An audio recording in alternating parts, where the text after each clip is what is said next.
My name is Emily Carter. I'm 32 years old, and if you ask anyone in New York's fashion scene, they'll tell you I'm the founder of EC Studio, a sustainable fashion brand worth millions. To the world, I'm a success story, a woman who stitched her way to the top. But if you ask my family, for most of my life, I was a disappointment. 10 years ago, my parents told me to leave their house. They didn't call, didn't write, didn't even send a text on my birthday. I was gone from their lives, erased like a bad sketch. Then last December, out of nowhere, I got a call from my mother. "Emily, we'd love for you to come home for Christmas. The family wants to see you." I said yes. But I didn't go empty-handed. I brought a gift they would never forget. I grew up in Boston, in a home where ambition wasn't just encouraged, it was demanded. My father, Dr. Richard Carter, was a celebrated surgeon whose patients spoke of him like he was a miracle worker. My mother, Laura Carter, was a law professor at one of the top universities in the state. At the dinner table, conversations weren't about feelings or hobbies.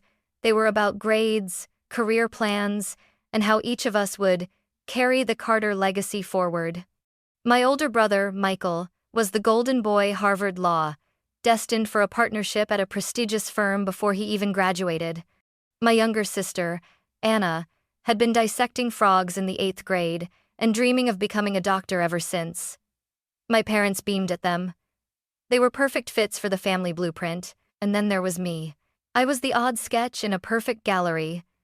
While my siblings brought home honor roll certificates and trophies, I came home with fabric swatches, half-finished dresses, and sketches of designs that lived in my head.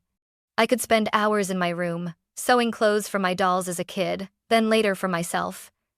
To me, fabric was alive, it draped, moved, and told a story. But to my parents, it was just cloth.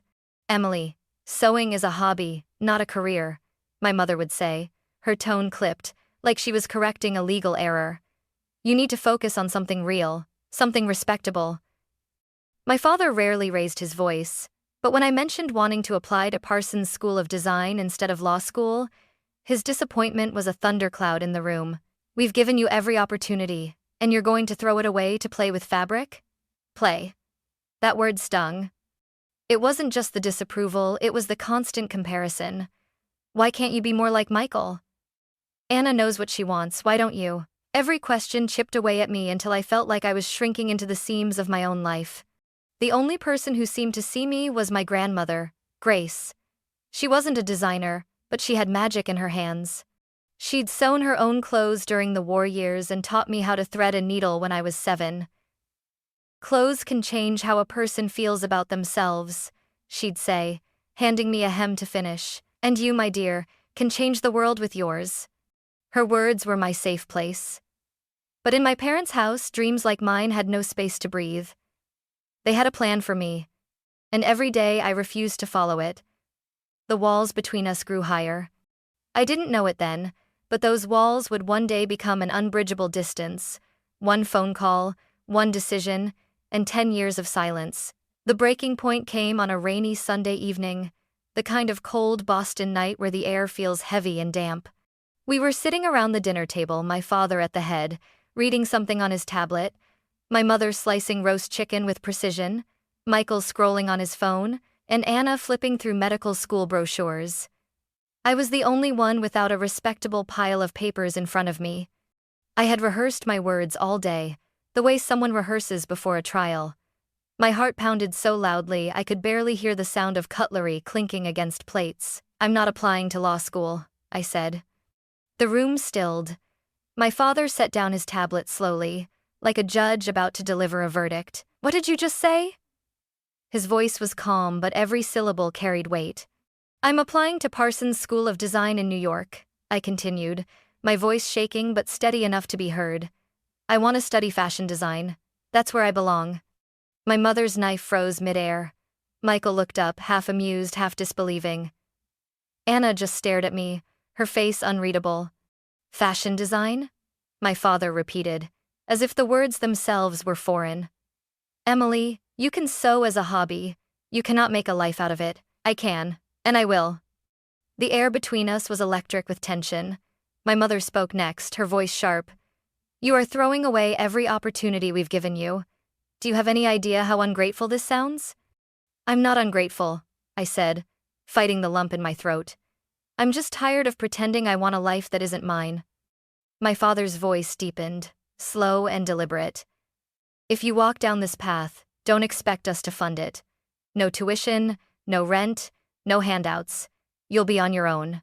I wanted to say I didn't care. I wanted to tell him I was ready. But my stomach twisted at the thought of actually surviving without their support. Then I thought of Grandma Grace, her warm kitchen, the sound of the sewing machine humming like a heartbeat, her belief that I could create something beautiful in this world. I could hear her voice in my head. The things worth doing will always scare you first. I understand, I said. My hands were trembling under the table, but I didn't let them see. The rest of dinner was silent. Not the comfortable kind of silence, but the cold, suffocating kind. That night, I packed a few clothes, my sketchbooks, the battered Singer sewing machine Grandma had given me. As I folded each piece of fabric into my bag, my chest tightened, but I didn't cry. Before I left the next morning, I called Grandma. She didn't sound surprised. I'll send you a little something to get started, she said. It's not much, but I believe in you. And with those words, I stepped out of the Carter house, the rain soaking through my sneakers.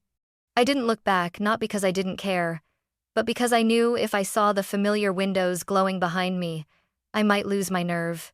I took the train to New York with $500 in my pocket, a sewing machine at my feet, and the kind of fragile hope that feels like both a curse and a lifeline. I didn't know if I'd succeed. I just knew I couldn't keep living someone else's life. New York was louder, faster, and more expensive than I ever imagined. The city didn't care about my dreams, it barely cared if I could keep up. I found a room in a shared apartment in Queens, barely big enough for a twin bed and my sewing machine. The walls were so thin I could hear my neighbor arguing over rent through the plaster. I paid $450 a month, which meant most of the $500 Grandma had sent me vanished on day one. During the day, I took classes at Parsons. At night, I worked wherever I could, serving coffee at a 24-hour diner, stocking shelves at a discount store, folding jeans in a department store. The hours blurred together until my body felt like it was made of equal parts caffeine and stubbornness. Even with 3 jobs, I couldn't afford proper fabric. I scavenged scraps from textile shops, begged for damaged rolls at wholesale warehouses, and even pulled fabric from old curtains I found at thrift stores. My first school projects were patchwork not because I was experimenting, but because that's all I had.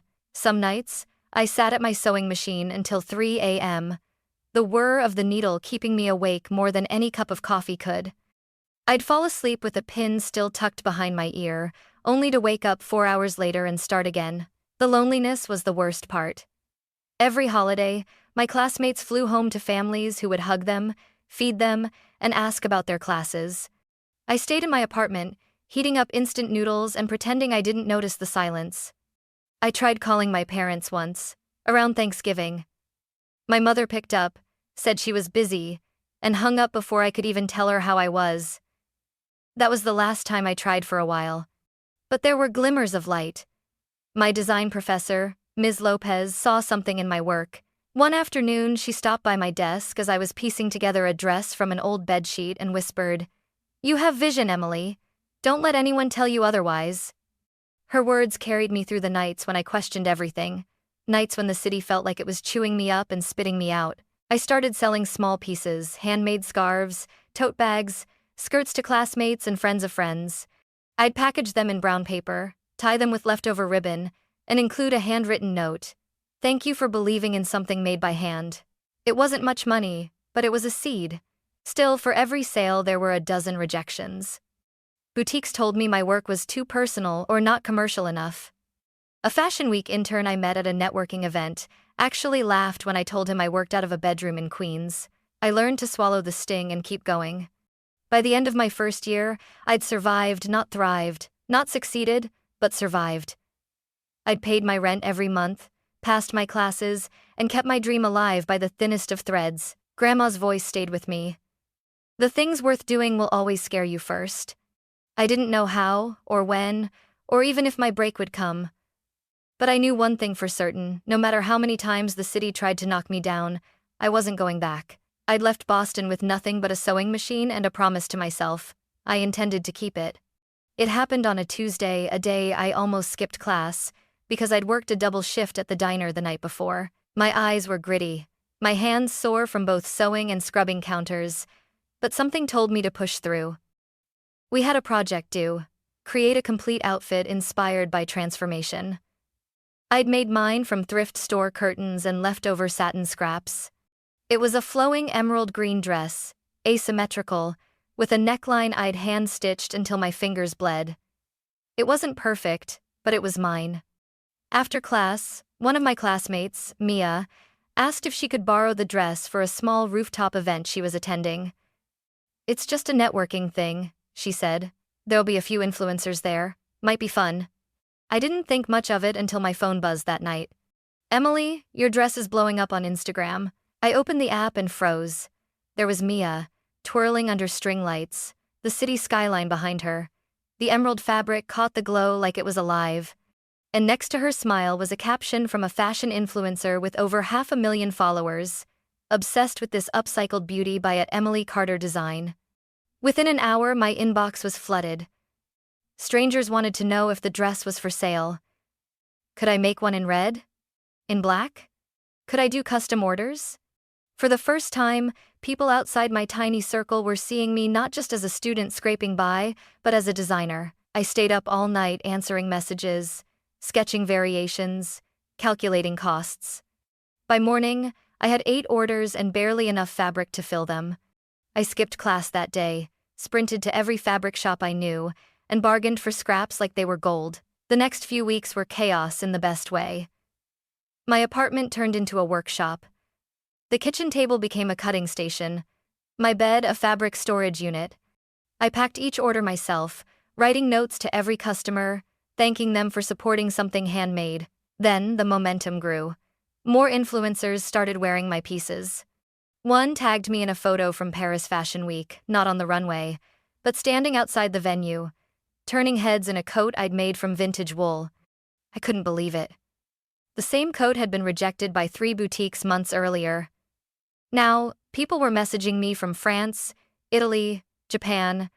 With the extra income, I moved into a slightly bigger apartment still in Queens, but with a separate room I could call my studio.